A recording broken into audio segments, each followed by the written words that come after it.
It's another opposition protest here in Venezuela, and what they're demanding is that the electoral authorities here hurry up with a process that would eventually end with a referendum to remove the country's president, Nicolas Maduro.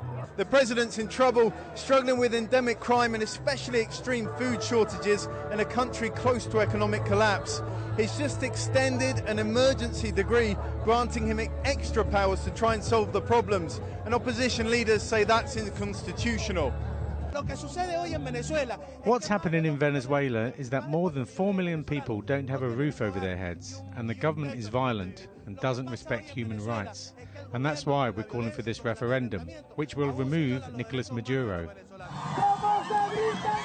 In a separate march close by, government supporters have come out to back the embattled president. US intelligence officials have also reportedly said now that Maduro's bound to fall sooner rather than later, and his approval ratings have been declining significantly in this country, but he's still got a lot of grassroots support, especially among poorer Venezuelans who the government has given help to financially and also a voice, and many of them are gathered here today to show their support for the president. The shortages are the fault of the US and the rich. They prefer to throw out their food than to send it here.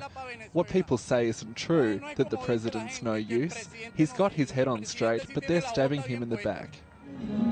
But it's this man whose image you can see throughout this march. It's not Nicolas Maduro, this is President Hugo Chavez, who died 3 years ago, but his memory still is sustaining this movement and this government. If that memory starts to fade and the shortages and difficulties of Venezuela continue, it's going to be increasingly difficult for this government to hold on to power.